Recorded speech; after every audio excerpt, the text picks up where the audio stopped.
It's Tuesday, January 10th, and we're talking about a little marketing minute that we had with a bunch of marketers in automotive. A handy EV tax credit tool so you can figure out if you're getting the credit or not. And the meme stocks are back. Back in black. What's that song? It's amazing. Back in black. There you go. So there there's one thing that Kyle and I love to do in automotive, and that is to spend time around other automotive marketers. It's just one of those things where we feel like we're home. You know, we talk a lot about OEM stuff, and we talk about industry partners and dynamics between the whole industry, and we love speaking with GMs, but when we get to be with a room of marketers, it's just home. Last night we're at the NCM 20 group, hosted by David Kain in Phoenix, Arizona. I'm not used to being on Mountain Time, so it's a little weird. West Coast to East Coast travel. I went from the top right of the country to the bottom left. Yeah, and spent all day on a plane because because of Syracuse. I took a one-way. Yeah, this is Kyle, Mr. Nashville. He's like, it's a little. He always texts me now. It's called Nashville. It's called Nashville. Direct it's one ways. All right, so we were there last night, and really just like a couple interesting things. And for those that are not automotive marketers, like lean in just a little bit because it's really important. It's near and dear to our heart, legitimately. You know, as we're having this conversation about content and brand marketing and how to lean in when we're starting to see inventory come back and reduce marketing spends potentially more. Sure.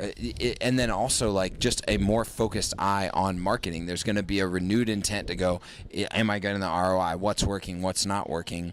And there was a like these are top like if you knew the groups that we were sitting with, top in the country, top right? representing about 500 rooftops, right?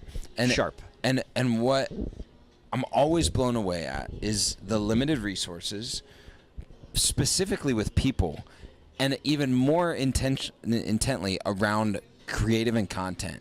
Video, photo, written content. Grossly under-resourced is probably the term that I would use. Yeah, I mean, I kind of jokingly said, all right, how many people, marketers to rooftops are 2-to-1? Everyone kind of chuckled. I said, anyone 1-to-1? Nobody in the group.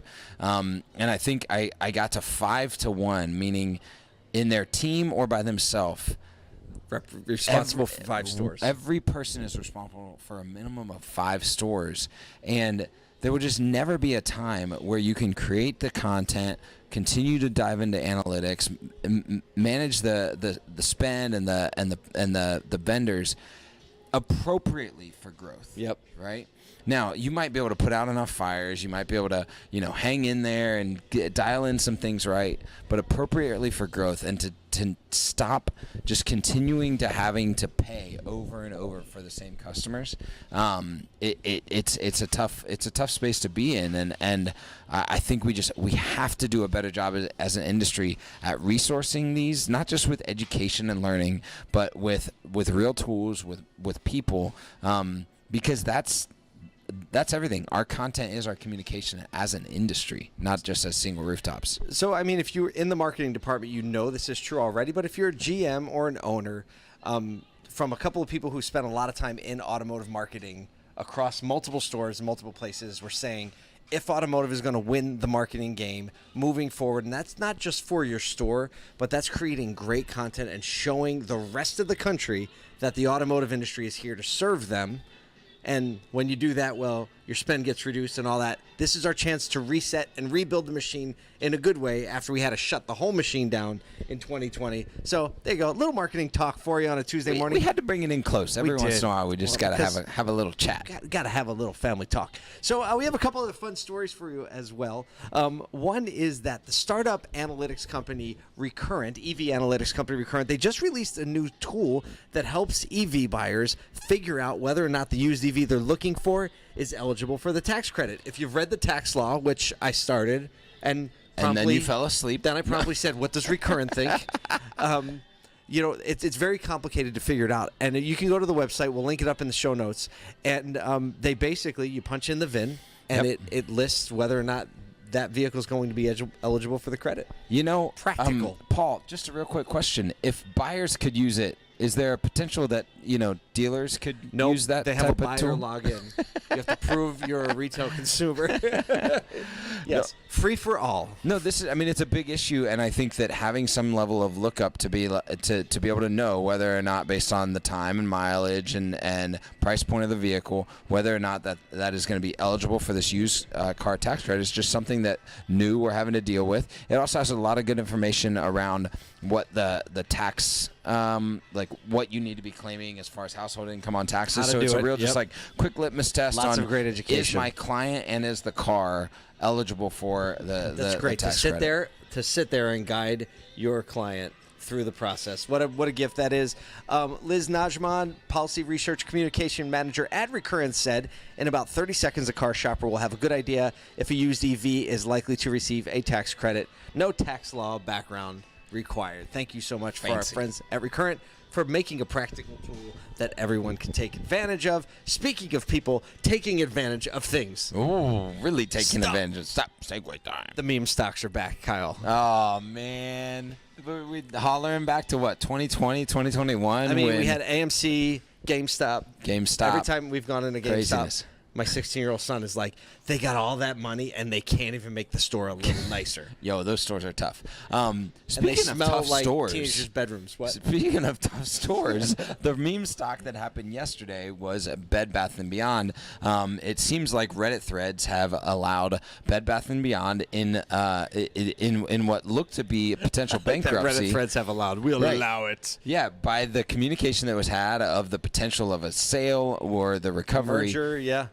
Or a merger, basically $114 million worth of the Best Buy stock was traded, which is almost equal to their entire stock value of $157 million, according to Refinitiv data. So, this is just what people are paying attention to, and I think it's really interesting that we do have this brick and mortar provider that is, or retail organization that is showing a significant loss in their last quarter's earnings, but that the stock market is starting to behave based on the education of the consumer. It is, and the consumers. I mean, the reason GameStop became a meme stock, the reason AMC became a meme stock, is because there is a brand nostalgia about it that people said, we don't think it's just that these stocks go down. And even though that's not based on any financial performance, Bed Bath & Beyond obviously has some level of brand recognition and loyalty where people are willing to do something about it. Paul, where are we going to see all our as seen on TV little trinkets Lori and gifts? from Shark Tank must be beside herself.